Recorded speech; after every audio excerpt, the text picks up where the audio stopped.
देखो, सैप एक ऐसा सॉफ्टवेयर है जिसकी हेल्प से आप डेटा प्रोसेस कर सकते हो। आप कंपनी में डेटा को एनालाइज कर सकते हो। लेट्स से अगर आप एक प्रोडक्ट सेल करते हैं तो सैप की हेल्प से आप एनालाइज कर सकते हो कि आपने कितने प्रोडक्ट सेल किए हैं, कितना रॉ मटेरियल की आपको जरूरत है, कितना रेवेन्यू आप जनरेट कर रहे हो, एंड पर्टिकुलरली आपने क्या चेंजेस किए हैं जिस कारण आप ज्यादा प्रोडक्ट सेल कर पा रहे हो। तो इस डेटा की हेल्प से आप काफी वाइज डिसीजन ले सकते हो। आपको अपने बिजनेस ग्रो करने के लिए आपको डेटा को एनालाइज करना होगा कि कंज्यूमर को क्या चीजें पसंद आ रही हैं, कौन सी स्ट्रेटेजी आपके लिए ठीक से वर्क कर रही है, एंड इन फ्यूचर आपको कैसे डिसीजन लेने चाहिए। तो इन सारे कामों में सैप आपकी हेल्प करता है। मतलब आप सैप के मॉड्यूल्स अपने प्रोडक्ट्स, अपनी पाइपलाइंस में इंस्टॉल करते हैं एंड आप डेटा इंजेस्ट करते हैं सैप में, एंड उन मॉड्यूल्स की हेल्प से सैप आपको डेटा एनालाइज करने में हेल्प करता है। तो इस वीडियो में हम समझेंगे कि सैप क्या होता है, सैप मॉड्यूल्स क्या होते हैं, कैसे आप सैप डेवलपर बन सकते हैं, एंड किन किन लोगों को सैप का कोर्स करना चाहिए, सैप में कितनी सैलरी आप एक्सपेक्ट कर सकते हैं। सैप एक कंपनी का नाम है, ये जर्मन सॉफ्टवेयर कॉर्पोरेशन है, एंड सैप का फुल फॉर्म होता है system applications and products in data processing. And SAP के जो ईआरपी मॉड्यूल्स होते हैं वो सबसे ज्यादा डिमांड में है। अगर आप ईआरपी मॉड्यूल्स में सर्टिफिकेशन लेते हैं तो आपके जॉब लगने के चांसेस काफी ज्यादा इंक्रीज हो जाते हैं। तो अब स्टेप बाय स्टेप समझते हैं कि सैप में मॉड्यूल्स क्या होते हैं, सर्टिफिकेशन आप कैसे ले सकते हैं, कैसे जॉब ले सकते हैं, एंड आपकी क्वालिफिकेशन क्या होनी चाहिए फॉर सैप सर्टिफिकेशन। सबसे पहले सैप मॉड्यूल्स के बारे में बात करते हैं। जैसे मैंने आपको बताया था कि सैप कंपनी के डेटा को प्रोसेस करने में हेल्प करता है। अब कंपनी में काफी डिफरेंट टाइप्स का डेटा हो सकता है, जैसे सप्लाई चेन मैनेजमेंट का डेटा हो सकता है, एचआर डिपार्टमेंट का डेटा हो सकता है, सीआरएम डोमेन का डेटा हो सकता है। तो डिफरेंट डोमेन्स के डेटा को प्रोसेस करने के लिए हमारे पास डिफरेंट मॉड्यूल्स होते हैं। लेट्स से अगर आप सप्लाई चेन मैनेजमेंट में इंटरेस्टेड हैं तो फिर आपको सैप के एससीएम मॉड्यूल्स करने चाहिए। अगर आप सीआरएम मतलब कस्टमर रिलेशनशिप मैनेजमेंट करना चाहते हैं तो फिर आपको सीआरएम मॉड्यूल्स करने चाहिए। आपको यहाँ पे एक बात ध्यान रखनी है कि आप जो सैप की सर्टिफिकेशन लेंगे वो एक मॉड्यूल में लेंगे। जैसे अगर आप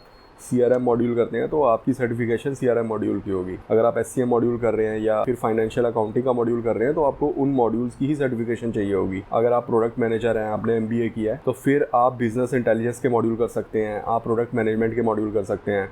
अगर आप एचआर डिपार्टमेंट में इंटरेस्टेड हैं तो फिर आप उस डिपार्टमेंट के रिलेटेड मॉड्यूल कर सकते हैं।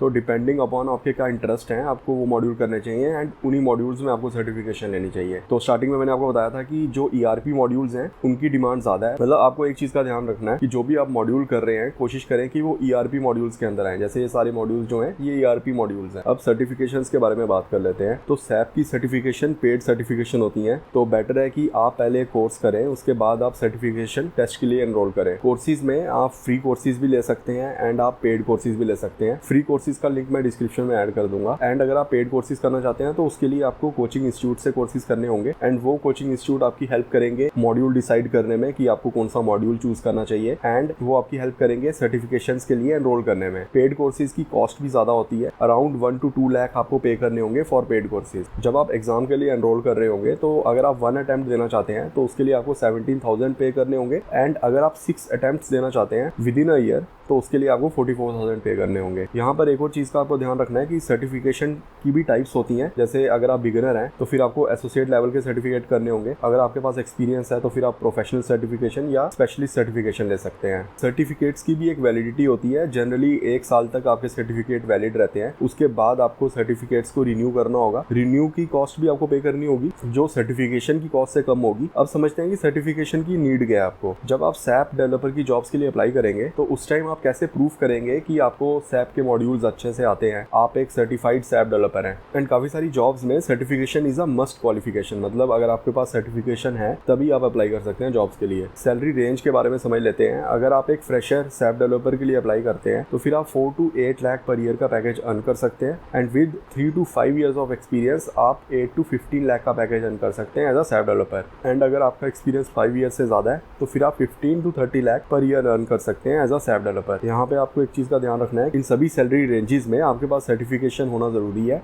अब ये समझते हैं कि कौन कौन एलिजिबल है सैप डेवलपर कोर्सेज के लिए। जनरली सैप सर्टिफिकेशंस के लिए कोई भी एलिजिबिलिटी नहीं है। मतलब अगर आपके पास किसी भी फील्ड की ग्रेजुएशन है तो आप इजीली सैप सर्टिफिकेशंस के लिए अप्लाई कर सकते हैं, एंड इवन अगर आप अंडर ग्रेजुएट भी हैं तो भी आप सैप सर्टिफिकेशन के लिए अप्लाई कर सकते हैं।